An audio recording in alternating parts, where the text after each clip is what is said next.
Okay.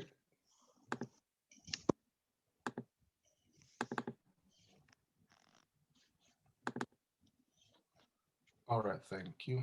So now that's our social media handle. It's nice to follow us on and also share the news of things you're doing uh, on the social media. We have some things we normally put out, our trainings and all the things we do. I'm trying to, help people know what you are doing. So it's a packed day, but it's all going to go in a jiffy. We have done opening prayer. I'll give a background of what we are and introductions. We introduce ourselves. There will be icebreaker, there will be breakout session updates, and the talk by Diane. And if there are any questions, and just to tell you about our carol concert, which we are planning for all the volunteers and even the people we are befriending, to because during this particular period, it is a good thing to come around to sing and keep healthy, and they will close. So background. So Aberdeen Linking Live started in since February last year, and we are aimed at tackling loneliness and social isolation.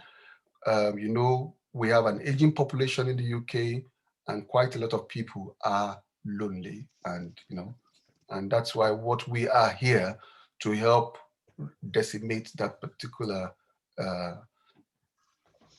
menace, if you like to use that. And we are running it. We are Fountain of Love. We are a charity, a big faith-based charity, running this as our own uh, contribution, as it were, to help make the community better for other people. All right, so quickly we'll do introductions. My name is Shola, and you tell us one thing that you are grateful for. So I will go. My name is Shola. I'm the coordinator of this project, of the two projects, the Aberdeen Linking Lives and the Telephone Befriending Service. What am I grateful for? Oh, I'm grateful that all of you guys are here this morning. Because if I'm alone here this morning, it will not. So I'm grateful that all of us are okay, and we are here, and we are willing to help contribute and add value in our community. So Diane, you're next. We can't hear you. You're muted. Rookie error. Good morning. My name's Diane McWilliam. I work for Cinnamon Network, and it's a joy to be here this morning. Actually, I am grateful. So this is going to sound a wee bit, maybe a wee bit self-indulgent, but I'm really grateful for my little office here. We just moved house last year, and this was the garage, and it's just in the last couple of weeks we've converted it, and it's now my little office, and I love it. And it's Interesting. just my own little space because up till now, depending how many people we had living in the house, to put my desk got moved from room to room to room, Hmm. and it was all just a little unsettling. And so now I've got my own little space, and I just love it. So I'm so grateful for my house Excellent. and my space. Excellent. All right. Um, I'm trying to see the next person, Fiona. Hi, yeah, I'm Fiona, and one thing I'm grateful for, especially just now, is having pets. I've got two dogs, Okay. and yeah, just really grateful for their company and being able to like just go out on walks and things more and explore different places with them, probably that I wouldn't have done before all this kind of happened. So I think they've been like one thing I've really, really been appreciative of this year, especially. Excellent. Lorraine.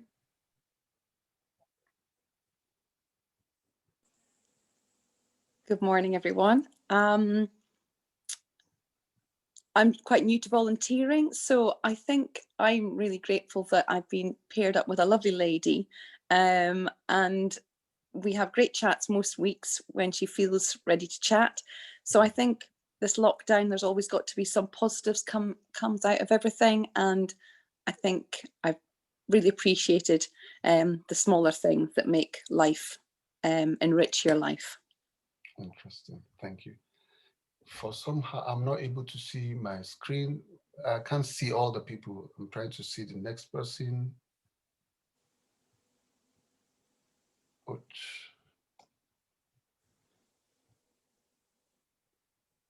here you have technology misbehavior, isn't it?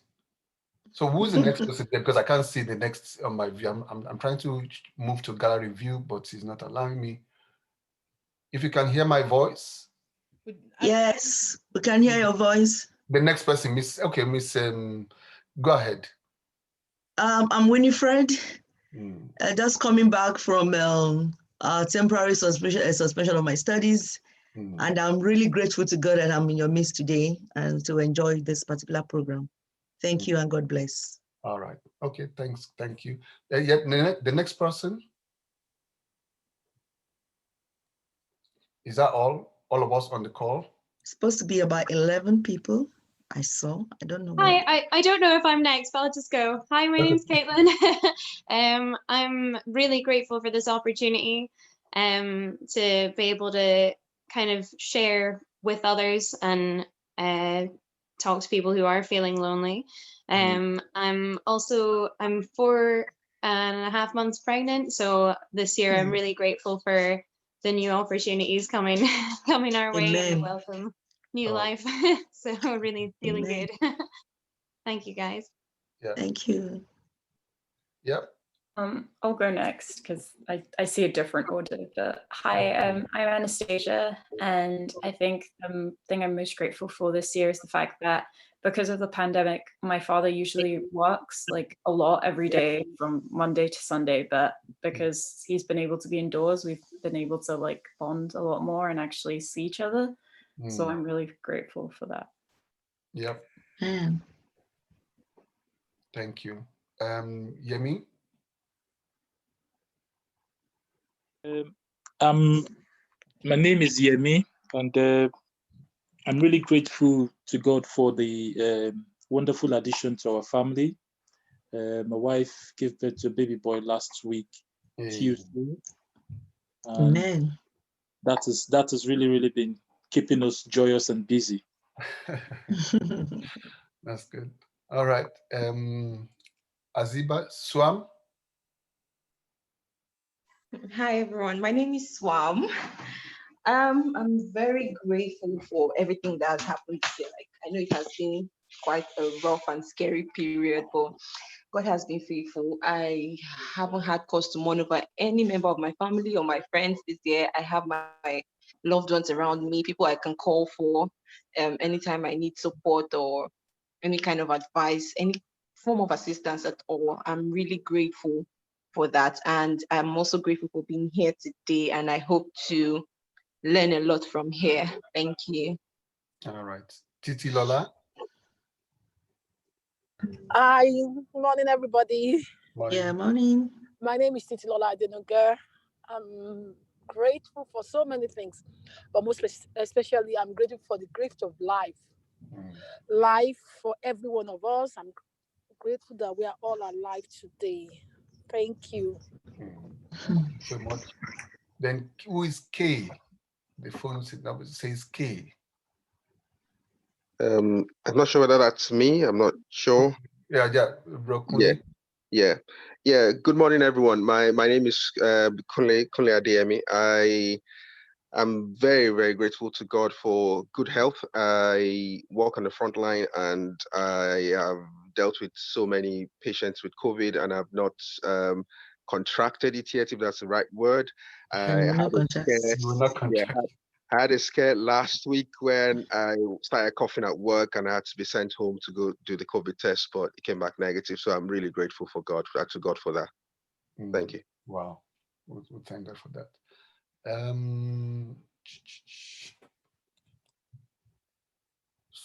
Okay, let's see who is next. Anastasia, have we taken you? Yes, I've gone. You've spoken, have you? Yes. Okay, so it means that's all. Okay, good. All right, so let's continue. All right, so we'll look at this video that shows us part of the things that we are. Can you all see it? Yeah. If you've never been lawyers, Can you hear it's it? like. Yeah, it's a little bit. It feels as though you've been dumped in the deep end and there's nobody there to rescue you. Well, you go hours and hours, never speak to anybody. I don't think you'll ever get used to it. You know, it's always loneliness. How do you measure loneliness when even trying to talk about it takes your breath away? The room's just empty.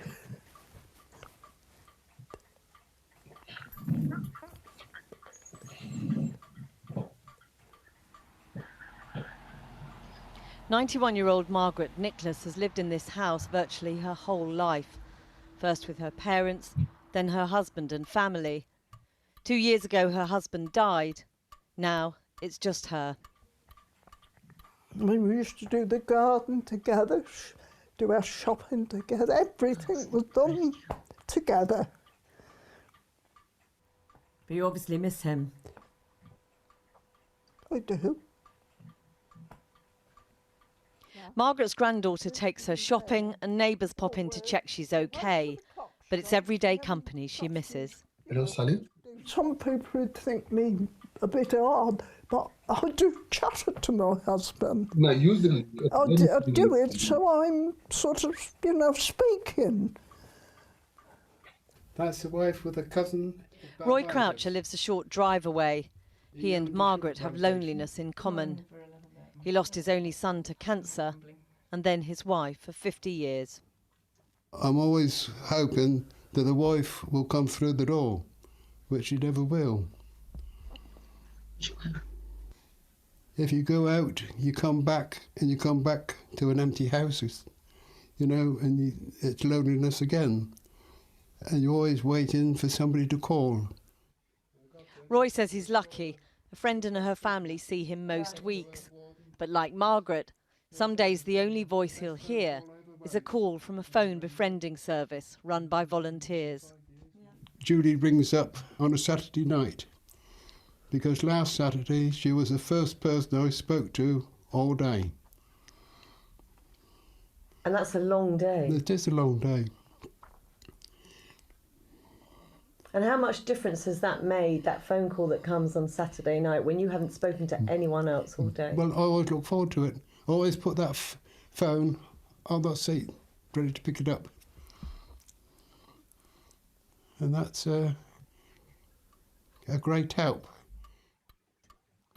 The campaign to end loneliness says it should now be treated as a public health issue.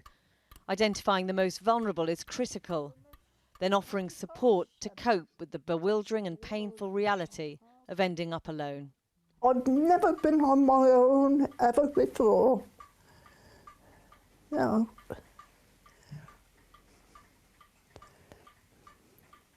And so getting used to that has been hard. It has. I don't think I'll ever get really used to it. It's just something that is thrown at you. And you can't throw it back to anybody. You've got to just carry on. All right.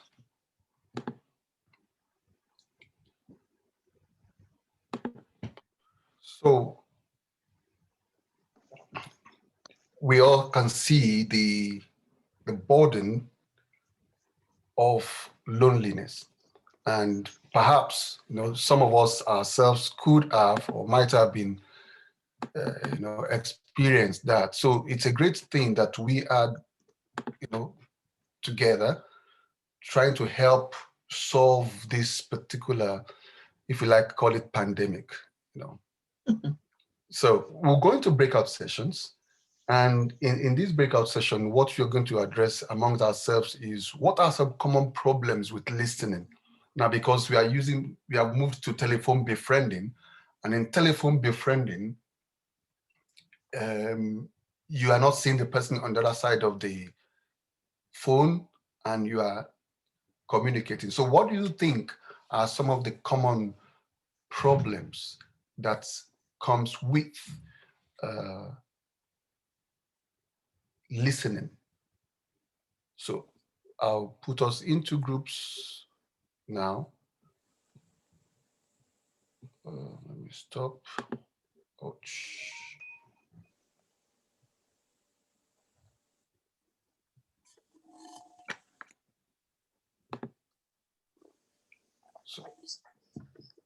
So we'll go into our breakout rooms. We're 12 here. So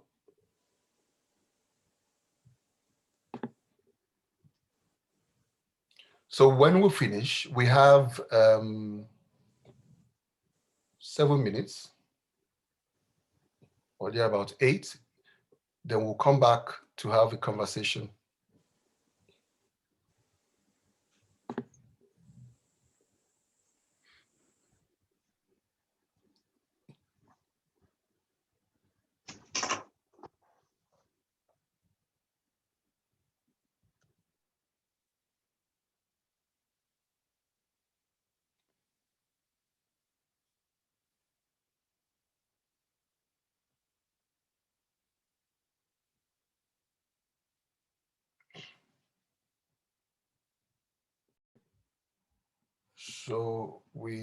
So how did it go? What are the points? I think we're having some nice time. Lorraine, you were talking about your group. How did it go in your group? Yeah, initially it was just myself and Anastasia, then Yemi came on. So out of the group, I was the only one that's been assigned someone so far. So I was just trying to explain that it's good to keep notes about the person, what you talk about, so that the next call, you're just building layers up on the call to so you have questions that you can ask them about their family and friends, how they're doing, just sort of start the next conversation. So you do find that the calls get a little bit longer and there's more to talk about as each call goes past. I'm not sure if we answered the question about listening. I think we got diverted and kept trying to come back to answer that question, but I'm not sure if we did, Anastasia. I'm not sure we did. Yeah. Sister Koshi.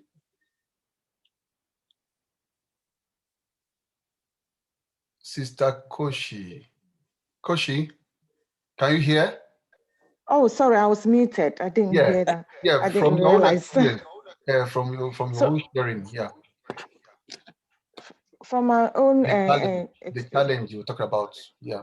Oh, my challenge. Okay, so my challenge was that the phone call, the first phone call, the lady had a hearing impairment, so it was a bit difficult. She couldn't hear me properly, and she was shouting on the phone. Just not shouting, to find out who it was. Yeah, and I was also trying to, I could hear her very, very well, but she couldn't hear me, and so that was a big challenge. And then the second one was timing, and unfortunately, I thought it was 12:30. I think it was, and she thought it was 12. So when I called a few times, she didn't pick up, and I thought that broke the trust, because I think people get nervous, and for the first time on the phone, they don't know whom they are going to be speaking to. So if the timing is not right, that didn't help. Okay. All right, thank you very much for that. Time flies, but I hope even though some of us did a lot of bonding, but let's just go straight now in trying to look at all this. Let me share my screen to look at some of the issues that were. So these are some of the challenges or common problems of listening. Some of the answers we're looking at. Comparing, rehearsing, judging, dreaming, identifying, advising. There are times in which, now you might say these particular common examples, the list is endless, Some of the things we are mentioning are not on this list. And that tells you the practicality and the diverseness, as it were, of challenge of when you are listening to someone, you're not seeing the person's face, and you have to keep on the conversation, build trust with that person while you are talking to them. Let's just go straight now to um, our key talk today. I'll jump the updates and go straight to Diane to talk to us. Diane? Thank you. Do you Yeah. want to let me share my screen? Yes, you can. And Yes, you I'll can. just run You the. have the right to share your screen. Thank you. Okay. Well, good morning, folks, and again, it's lovely to be here. So, Shola asked me to. Is this okay? Can everyone hear me and everything and see? Yeah. Yes. Great. Okay. So, Shola asked me just to talk a wee bit about how we look after you as volunteers, because obviously without you, the project can't run, and if and so we want to take care of you and look after you and bless you as you volunteer. So I'm just going to chat a wee bit through some of the, I suppose, some of the challenges for us as volunteers, particularly in a befriending project through this very difficult year of COVID that we've had. So COVID has a very profound effect on befriending services across the country, actually. There's some fascinating statistics. Mind does some interesting research, and I can't remember the other one was that I read, but anyway, apparently more than 2/3 of adults in the UK have been reporting feeling worried about the effect of COVID on their lives. The most common issues that people are worry about the future, feeling stressed or anxious. More than half of the respondents said they felt stressed and anxious, and about half felt bored. And boredom's a huge issue. I mean, we saw in that video that Shola showed us earlier, just the perhaps the challenge of not having stimulation during the day and not having anything to do. And particularly for young adults and teenagers, boredom has been a huge issue for them. Even taking account of the pre-pandemic trajectory of an increase in mental health, there's already been a substantial worsening as a result of the pandemic. But groups have not been equally impacted. Young adults, women, and people who already had mental health conditions pre-COVID have all been hit hardest. What they did find, though, at that kind of lifting of the lockdown in June, they found that levels of anxiety and depression fell. So, but those who remained high were still amongst young people, people with lower income, people living with children. Interestingly, that's been a huge stressor, and people living in urban areas. And so the kind of things that we're hearing from people, the things that are kind of concerning them most: social isolation, either worries about losing their job or having been made redundant, financial worries, all that's kind of tied up. And that links to housing insecurity. We're hearing a lot of people who are concerned about being able to pay their rent or even their mortgage if they've lost jobs. People who are working in frontline services are very concerned about their health, and that's causing a huge amount of stress. Loss of coping mechanisms, we'll talk a wee bit more about that further on, and reduced access to mental health services. And so all that's just a snapshot of the figures that have been published, but all that merges together into an increase of people feeling lonely, isolated, anxious, and leading to an increase in mental health problems. And that increase in mental health problems puts increased pressure onto the services. And when the services can't cope, it overflows into befriending projects. And across Scotland, befriending projects have been reporting an increase in referrals, but actually not all of them appropriate. Because, I mean, you'll know from your own training that there's we're not mental health specialists. That's not our job as befrienders. And it's not always appropriate just for the mental health services to kind of overflow into befriending services in the community. And so and the inappropriate for referrals, existing clients also pushing boundaries because they are more anxious. All that has been putting pressure onto befriending services across the country. But what about you? Even people who normally have good mental health have struggled at points during lockdown. Changes in routines, work patterns, change in volunteering roles, perhaps, anxiety about keeping the rules and just looking out for your family and yourself. All these have had or could have had an effect on you. And so these external pressures from COVID and the rest of the community, possible pressures on you, combine and potentially put pressure on you as volunteers.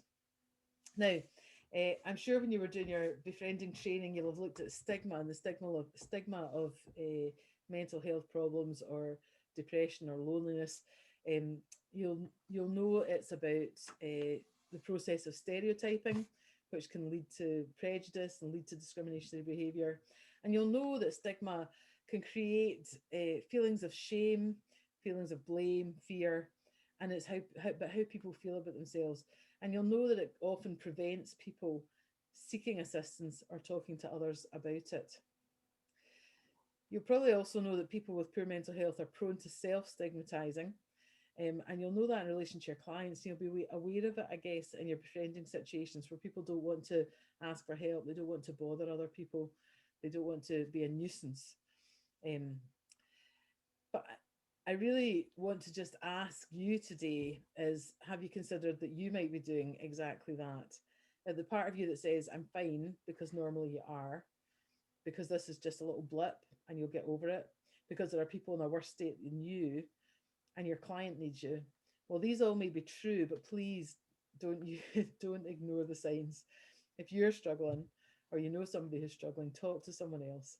Talk to a friend or a family member, or maybe somebody that's just at a wee bit more distance and a wee bit more objective in your situation. So that could be the coordinated project, it could be Shola or somebody that you're volunteering with, it could be your GP, it could be one of the many helplines. You are important too.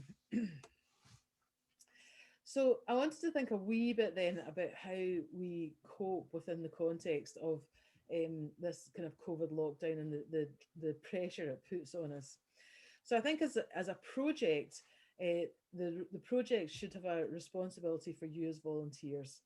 And so here's some of the things that I think would be helpful to make sure that the project's kind of built into how it looks after you.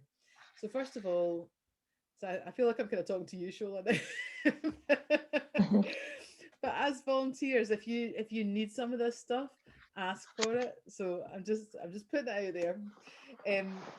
Check in. Your supervisor, your project coordinator should be checking in with you anyway. Now, I'm sure that happens as a matter of course. Good practice in befriending, they would say maybe once every 6 months you should have a one-to-one with your coordinator or your supervisor.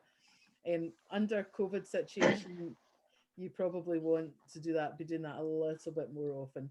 So if Shola's been busy and hasn't been in touch, why don't you give him a call and check he's doing okay, as well as him finding out if you guys are doing good. I think even with you as a team, you've got a responsibility to look after each other. Perhaps you could get together. Meetings like this could be really helpful, little breakout rooms where you can talk about your experience and just have a little chat about catching up how you are, and make sure you celebrate the good things where you've got befriendees who are really benefiting from the service, who are reporting back that they're feeling better because of the volunteer being in touch with them. Celebrate those successes. And enjoy the fact that the project is doing something good in the community. And just catch up with one another. There's nothing, I've started just with some of my friends, we'll just get on Zoom, but not in a meeting. We'll sit in a comfy chair with a coffee and a bit of cake maybe, and enjoy just a blather and a catch up. And all these things are really important for you as a team, just to get to know each other and support each other and look out for each other.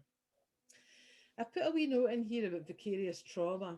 This is probably more common in crisis support, and I know that that's not what befriending is, However, because of these external pressures on your befriendees, it may be that they begin to talk about things that perhaps something that's happened in the past or something that's happened to them more recently that is quite traumatic. Um, that's the sort of thing you really need to go back and talk to Shola about and share it. You can be traumatized hearing somebody else's traumatic story, and so you need to be aware of that and kind of look after yourself. Um, just a wee word also about service user issues. That's when your service users, or I don't know, what do you call them, befriendees or service user or clients, whatever language you use for them. When Link people, friends. sorry? Link friends. Link friends. Okay, Yeah. that's even friendlier. That's nice. So when your link friends are feeling stressed or anxious or under pressure, they might begin to push the boundaries. So you'll have very clear boundaries as a befriending service about what you can and can't do, what's your responsibility and what's not. But when people feel stressed or anxious, that's when they begin to push those boundaries. And so you may find people, even people who are a joy to support and that you really look forward to speaking week to week, week by week, suddenly they begin to either withdraw perhaps or become a wee bit more demanding on the other end of the spectrum, and or looking for extra help from you. And at that point, take that back to Shola or your supervisor, because that's just another of the effects of COVID, that increased anxiety and just forgetting where the boundaries lie. And finally, signposting to other services. It may be that it's appropriate to let them know about other services that are available in Aberdeen. Remember, you're a befriender. You're not a mental health expert. You're not a counsellor. You're not a therapist. It's not your job to rescue. Um, you're part of the support that's in place for your friends, your link friends. But there's things that go beyond the issues that they have that may go beyond your remit. And at that point, if you know other services that are available around Aberdeen that you can suggest to people and signpost them on to, that'll help your client have a fuller level of support and a better service. So don't put additional pressure on yourself to sort things out. You need to be wise, you need to be safe, and you need to be mentally well to continue doing what you do. So what would work to help you protect yourself and protect your mental health through these slightly strange times that we find ourselves in? Well, first and foremost, be kind to yourself. Getting through each day might be enough. Take the pressure off you. People are working slower these days. Not almost everybody is being less efficient. Sometimes there's additional pressure from working from home. Perhaps you're having to manage childcare and find a corner. One of my colleagues showed me a picture of her desk, which was perched on an ironing board in a corner of the hall. And I just thought, I mean, she was quite stressed at the whole thing anyway. So if you can look after yourself well, be kind to yourself, getting through each day is enough. Just cut yourself some slack. Being in contact with others, as you know, because you're befrienders, you know that is a crucial part of people's good mental health, is having conversation and contact with other people. Now, obviously, depending what tier you're in. So Shola was telling me earlier that, or no, Kunya was telling me earlier that you guys are in tier 2, so that gives you quite a lot of freedom to talk to people and meet people. Glasgow's back into tier 4, so we've all got to wrap up warm and go outside if we want to talk to anybody. But if you can keep contact with people, even by phone or online, for your own benefit, for your own mental health, vitally important. There's some of the quotes that I saw found from the research. If there's something happening, even in your workplace, for example, somebody said, speak up. You might be surprised at the support you receive, for example, from your workplace. Talk to people. It's worse if you hold it in. Don't suffer in silence. Don't be afraid to reach out. Find someone you trust, and it can be anyone. So if there's, keep, for your own mental health, keep contact with your friends and your family as far as you can. But if there's something else going on, something deeper going on, then address it. Don't sit on it, because that'll just build up and build up, and you need to release the pressure and speak to someone about it. New routines. I don't know how many of you got sucked in by Joe Wicks and his 9 o'clock PE every morning at the beginning of lockdown. But for lots of people, that became part of their new routine. They weren't getting up and going to work, but they were getting up. And Joe Wicks and his PE managed to entertain the nation and keep some of them healthy anyway. But new routines have been difficult over COVID. Lots of things that would normally be the framework of our days have just disappeared. So the coming and going to work, going out and seeing our friends or our family perhaps, even kind of going to the gym and some of the perhaps classes or groups or church or whatever, all these things have kind of disintegrated round about us. And it's hard if there's no framework in place, it's hard to hang a routine on that. And so for your mental health, if you can develop a new routine, keep rhythms of day, get up at the same time, go to bed at the same time, eat and sleep normally. If you can do all these and develop a good routine, then that helps you protect your mental health. I heard of somebody who said, working from home, and she said, I put shoes on when I go and sit at my desk, and it almost is something that tells my body that I'm at work. And then when she finishes work, she gets back into her slippers and it's back. And it's just a little thing, but it was enough that just her psyche knew she was at work and when she wasn't at work. So new routines, just the little things, make a huge difference to your mental health. Find activities that distract you. We heard lots of stories at the beginning of lockdown of people going and doing home improvement and starting couch to 5K and I don't know, going out and bird watching and all sorts of stuff. And I think there's two sides to this, of course, isn't there? Find activities to distract you and to keep you occupied, but don't put any pressure on yourself. This isn't a time necessarily for self-improvement. This is a time just to take it easy and do what's right for you. But finding new activities can be something that helps your mental health in lockdown when you don't have the usual things that you would be engaged with and involved in. So go for walks, get your bike, brush it down out the garage or whatever. Lots of people have talked about being creative over lockdown. There's lots of little apps and local groups that are setting a creative challenge every week. So find things that you can do that occupy you and perhaps distract you from the news and all the constant input we get. And that brings me to the last thing here: limit how much news you get. Lots of people have reported being extremely anxious as they listen to the news and the social media feed and all the stuff that's going on about COVID numbers and R rates and all the news that's coming in around that, and it just increases people's anxiety. And so maybe for you, a helpful thing is just to limit your social media intake.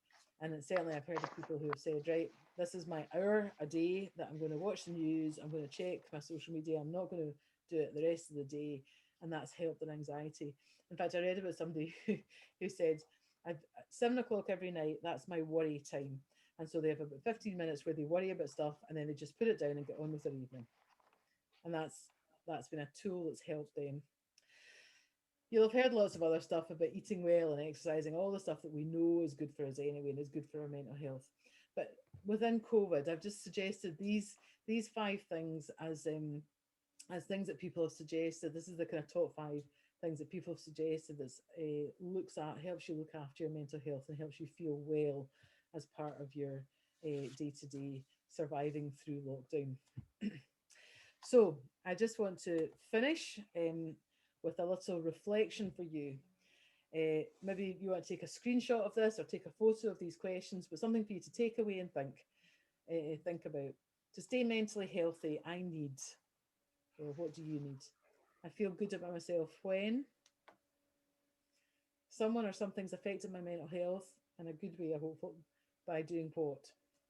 And what do I do to promote my emotional well-being is.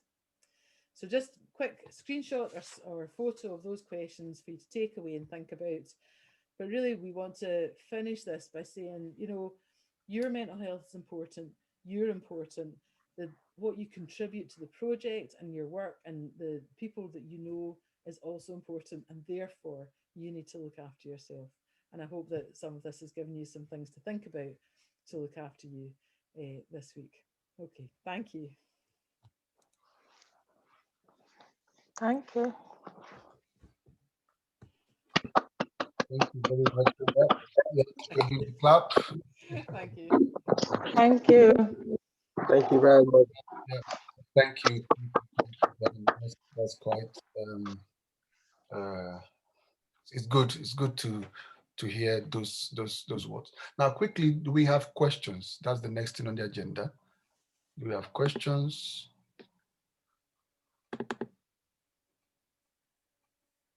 Any questions?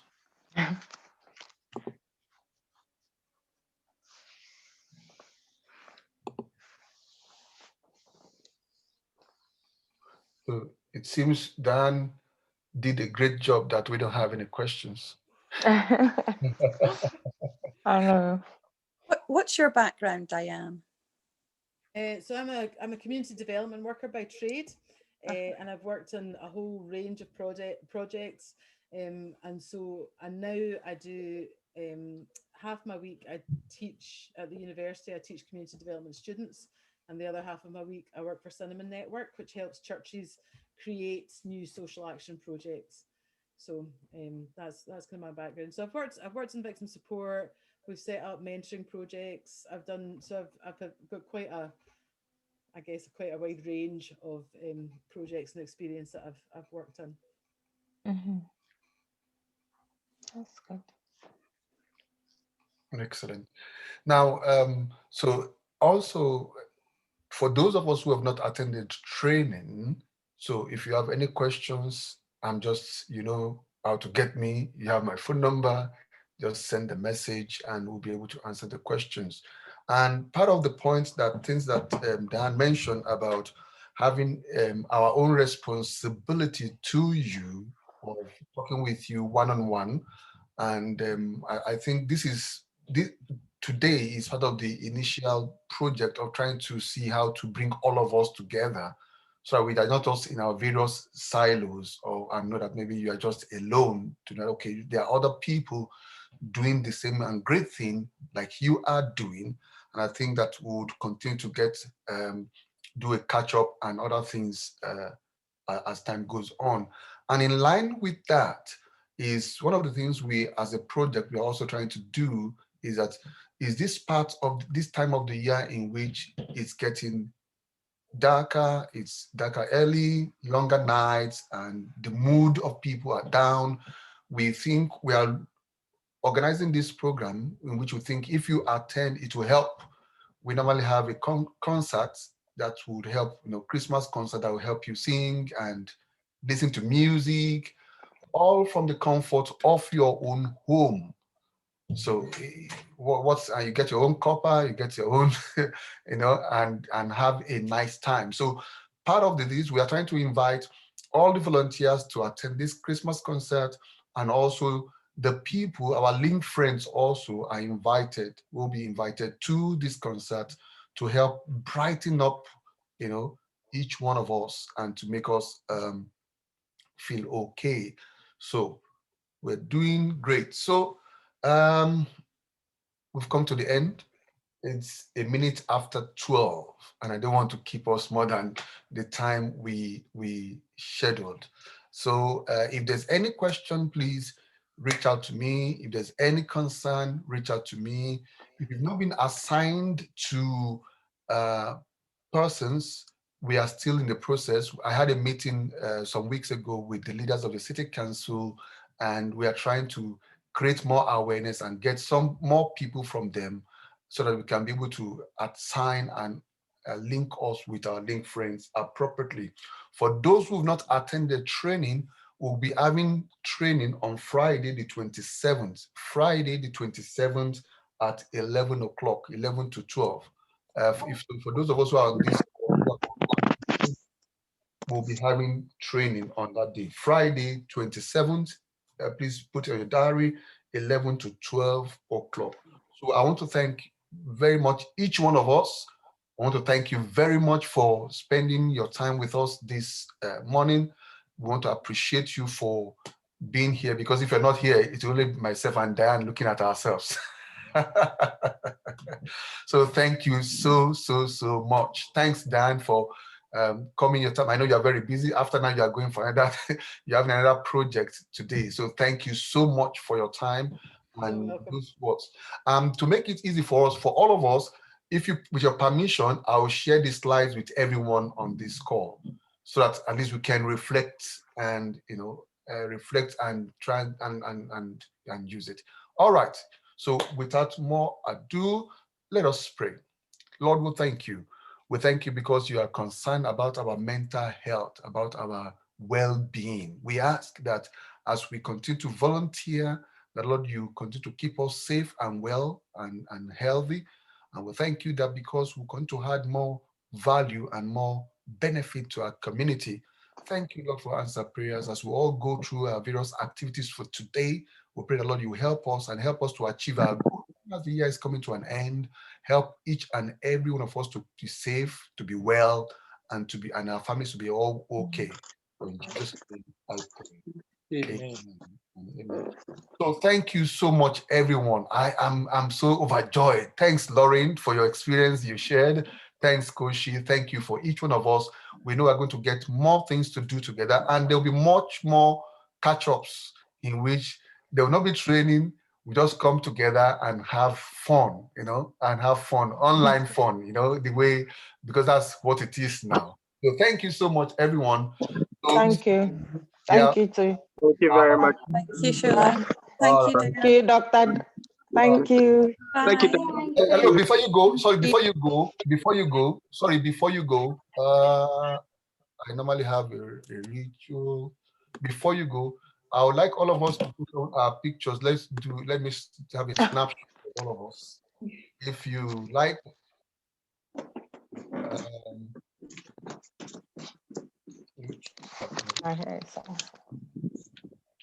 just a wee snapshot of, no, sorry about that.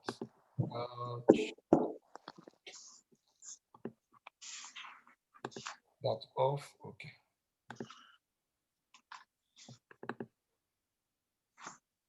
All right, so there you go.